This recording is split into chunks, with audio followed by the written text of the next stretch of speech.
Pas mal de gens pensent que Maëva Guénam est défigurée. Je vous pose la question, est-ce qu'elle est défigurée? Il y a un truc que je comprends pas. Le matin quand je me réveille, ma bouche elle est énorme.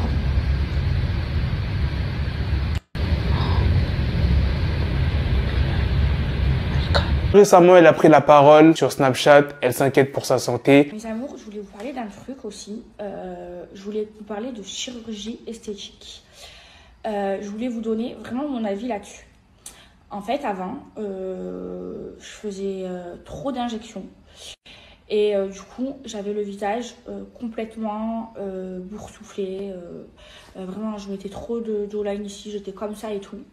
Et là, depuis que j'ai tout enlevé, genre je m'aime trop, je me trouve trop belle. Et en fait, je sais qu'en ce moment, c'est la mode, tout ce qui est injection, tout ce qui est chirurgie esthétique. Mais franchement, moi, je suis le meilleur exemple parce que j'ai fait plein d'injections dans ma vie. Et franchement, les filles, on est vraiment beaucoup plus belles sans injection, sans tout ça. Donc vraiment, ne vous faites pas avoir par les filtres Instagram. Ne vous faites pas avoir par tout ce qui se passe sur Instagram parce que tout le monde retouche ses photos. Et qu'en fait, pour avoir essayé, franchement, je trouve qu'on est beaucoup plus belle sans tout ça, plus au naturel, avec moins d'injections. Et moi, depuis que j'ai tout enlevé, je me trouve genre trop belle et j'aime trop. Et franchement, je vous le dis sur mon Snapchat, je regrette d'avoir fait tout ça et aujourd'hui je suis contente et heureusement qu'il existe un produit pour enlever toutes les injections parce que sinon j'aurais été dans la merde. Et franchement, rester le plus naturel possible. Moi, c'est ce que j'essaye de faire. Et du coup, vous savez quoi, j'ai complètement arrêté le Botox. Moi, avant, genre si... Vous voyez, je fronçais mes sourcils, si c'était pas figé comme ça, et ben j'aimais pas, j'allais chez mon chirurgien, je faisais du Botox tous les 6 mois.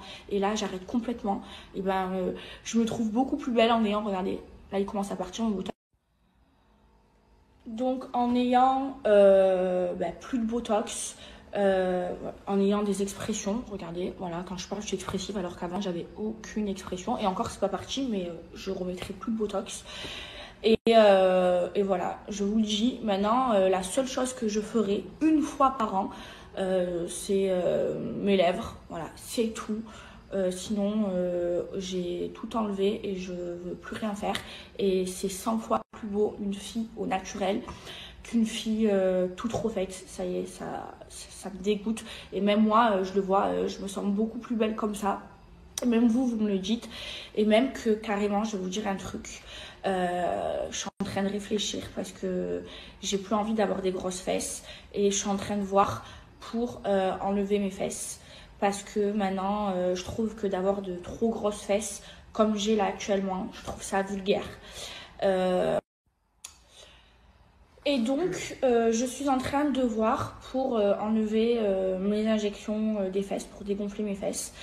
Parce que maintenant, je trouve que j'aime plus ça en fait. Voilà, j'ai envie d'être plus naturelle, de plus avoir, enfin d'avoir des formes mais beaucoup moins. Là, je trouve que c'est trop.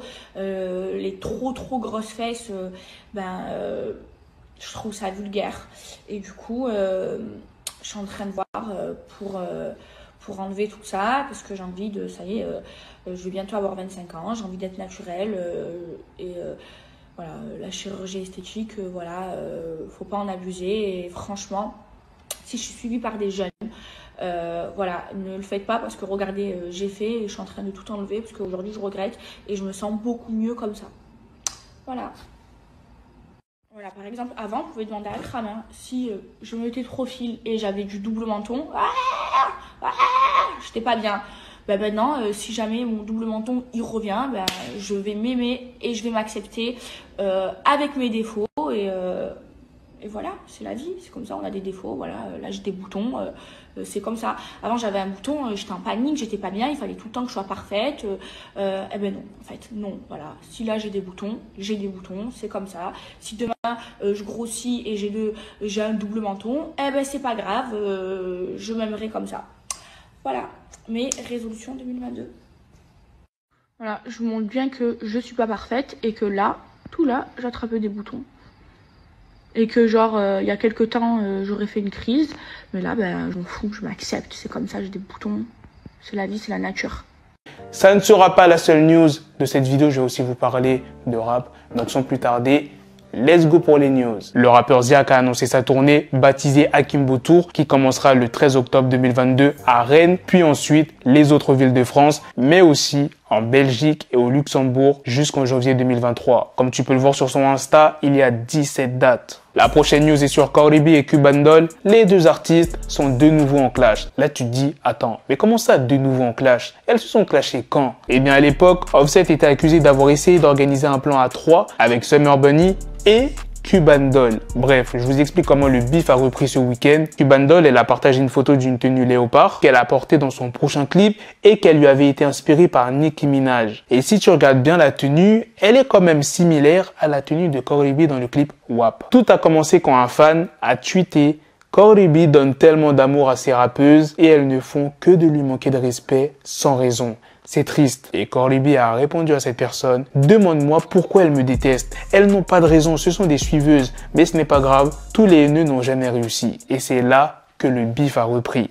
Cuban Doll a commenté le tweet de Cardi B. On n'a jamais eu de problème et tu oses tweeter cette merde à propos de moi. Toi et moi, ça ne pourra jamais aller depuis qu'Offset a essayé de me baiser. Après le tweet de Cuban Doll, les deux artistes n'ont pas arrêté de tweet. Puis à un moment, Cardi B, elle a commencé à en avoir marre. Elle a dit dans un tweet, j'efface ces tweets, c'est mauvais pour les affaires et j'en ai fini d'aider les galériens. Je voudrais m'excuser auprès de mes fans. Je sais que ça les énerve quand je donne de l'attention aux microbes. Bon, vous ne pourrez pas retrouver tous les tweets parce qu'à chaque fois, les deux artistes supprimaient leurs anciens tweets. Maintenant, passons à la dernière news qui est sur Kanye West. Netflix a déboursé à peu près 30 millions de dollars pour avoir les droits de Genius Kanye Trilogy. C'est la série documentaire consacrée à Kanye West. Alors déjà, il faut savoir qu'elle est divisée en 3 parties. La première partie sortira dans les salles de cinéma le 10 février, puis elle sera diffusée sur Netflix le 16 février. Et chaque volet sera dévoilé avec une semaine d'intervalle. D'ailleurs, pour ceux qui n'étaient pas au courant, Netflix a balancé une nouvelle bande-annonce. On voit Kanye West s'exprimer devant la caméra en 2002, racontant la fois où il s'est disputé avec son confrère Rhymefest à propos de l'utilisation du terme génie. Dans le trailer, bien évidemment, on y voit qui? Son ex-femme, Kim Kardashian. On y voit aussi des artistes tels que Pharrell Williams, Jay-Z. Voilà les gars, c'est la fin de cette news sur Kanye West. C'est aussi la fin de cette vidéo. Dites-moi dans les commentaires qu'est-ce que vous en pensez de toutes les news que je vous ai présentées sur Maeva Genam, sur Ziak, sur Kanye West, sur le beef qui a repris entre Cardi B et Cuban Doll. Un truc tout bête, franchement. Bref. Sur ce, on se donne rendez-vous très prochainement pour d'autres vidéos news. Prenez soin de vous, la famille. Peace!